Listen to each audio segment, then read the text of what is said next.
What if your negative emotions are actually the most divine thing about you? Because if you've ever been told that your lack of abundance is just because of your negative thoughts, or your illness is because of your negative thoughts, or because your grief is because of your ego, well, my friends, you've been lied to. This is what is called spiritual gaslighting. Gaslighting is when we are told that our experience is not what we think it is, and we must give our authority to someone else who knows what our experience means. Gaslighting. And you know it happens everywhere. Spiritual communities, pop psychology, the spiritual books we read. It's all about raising frequency, being better, improving. And if something goes wrong, you need to up your frequency. You need to have high vibes. It's these high vibes tyrants that are on our case to get us out of where we are into where they think we should be.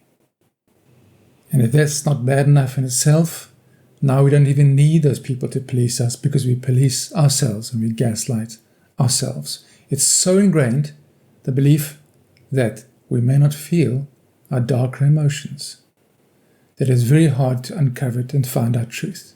Because here's the thing, my friends, spirituality does not begin with faking positive feelings. It begins with honesty. It begins with what is real. Because you are the most real thing there is. What is real is simply what is happening now. Your good and your bad, your light and your dark. So we will discuss this in this session because I know it is somewhat counterintuitive, but this can really set you free. And before we get into it, please do give a like and subscribe, support this channel so I can do more. Alrighty, how do we recognize this spiritual bypassing?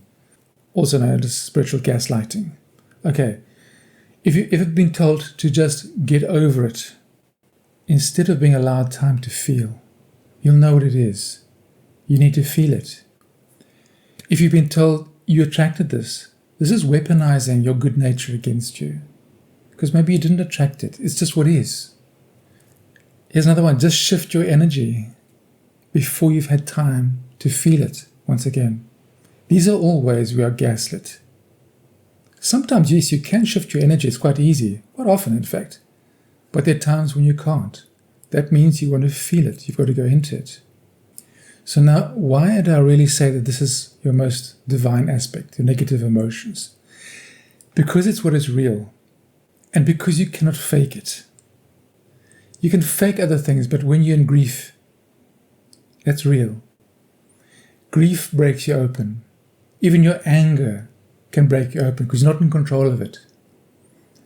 And these emotions also show you something from your soul. It's your soul message wanting to come through.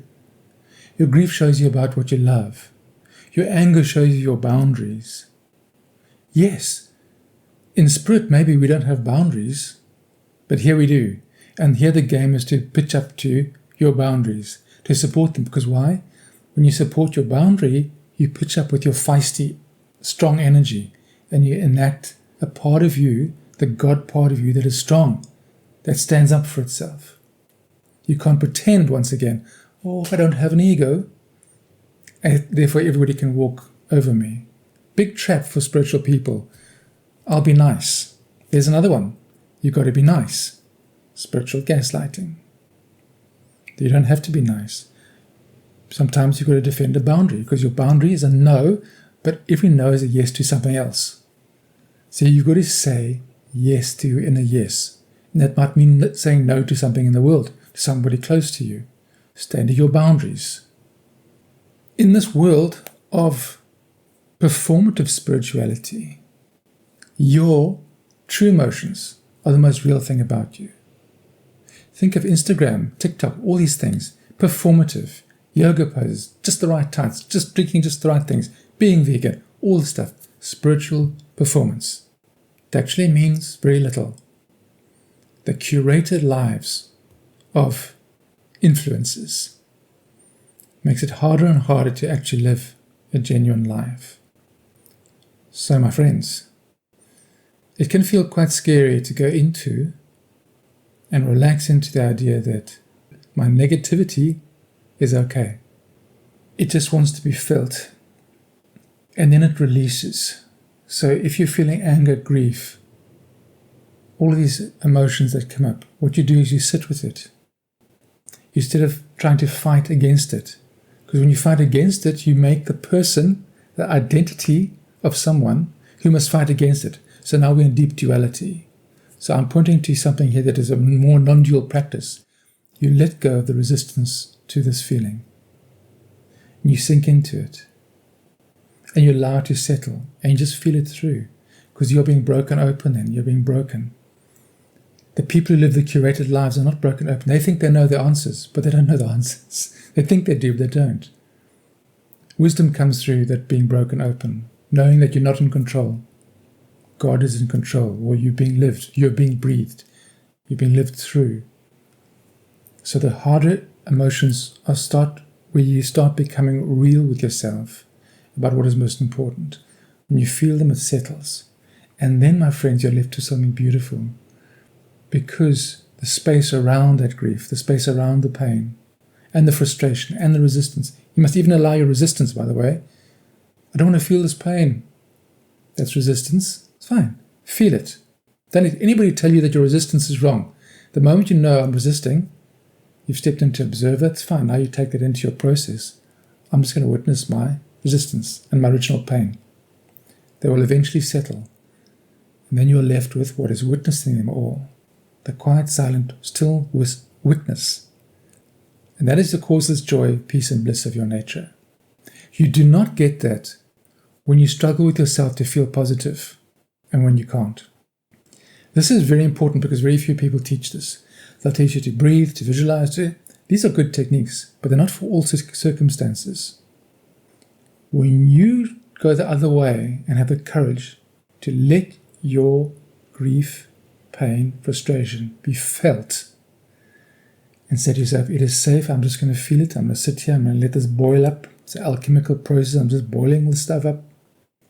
It boils into something interesting, pure white of consciousness, of being. You're left with the I am. You're left with the beauty of the self, Sat Chit Ananda, self-awareness. You do not get that through resisting the negative. You get through going through it, into it. You walk along, you hit the resistance, you go down into it, take it into your soul, into your body, into being, let the body feel it, cry. Haven't you ever had when you cried, like real ugly crying, at the end you feel better? And there's might even notice like a stillness in the background. That's you, that's your nature, that's Satchitananda. You found it through weeping. We can do this practice every day. Every day, sit. If you wake up in the morning feeling fear and anxious, sit and feel it through. Something will settle, or at least you'll become aware of the witness.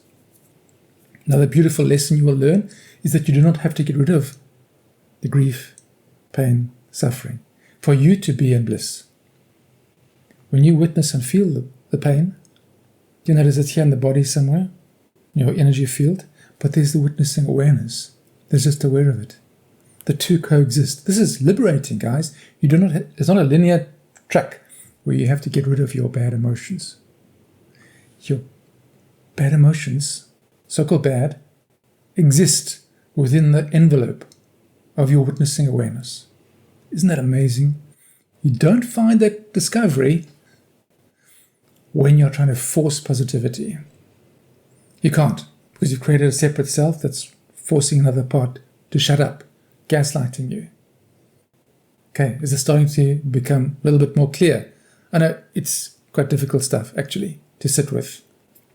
And so, my friends, the real path of spirituality is not the gloss, not the performance, not the Instagram, not even what you eat. It is your raw honesty, your raw feeling of emotion. I like the image of Christ on the cross. He did not magic himself off the cross. He was there, suffered it, but in that moment was most divine, demonstrated the utter divinity. We are on the cross. The world right now is on the cross. We've got to feel, and in that feeling and sitting with it and being present to it, we demonstrate that Christ-like presence, that Christ-like mastery. Mastery, my good friends, is not all sunshine and roses. It's being able to sit with the pain of it, the boredom of it, the resistance of it, and say, I am okay, even though I seem to be this ball of frustration and pain. But I am okay. I am divine. This is energy moving through me. If you resist it, you'll never know that it's energy moving through you. When you welcome it in and receive it, it'll bring you a gift. Gift of energy, the gift of compassion. That's why these are divine emotions that bring you compassion, bring you humility, bring you vulnerability so you can feel others. So you can be that Christ-like presence in the world. Yes, you. Talking to you, exactly. Don't say, oh, I'm not there yet. No, you are. You've watched this video. You know what to do with your negative emotions. You know how to be on the cross now. Damn it. So be there, because you don't have any other choice. You really don't. Last thing, as a rule of thumb, try to feel better. It's often a good idea. Try and raise your frequency. Sometimes you can, that's good. But when you can't, it means you want to go the alchemical process. You want to go into yourself. That's the rule of thumb. Raise frequency. If you can't go down into the frequency, feel it fully, then you'll discover the witnessing self, the peace beyond the mind. That's your divine nature. So my friends, we'll leave it there. Let me know how it's going with you. Comment in the comments field. And do like and subscribe for more.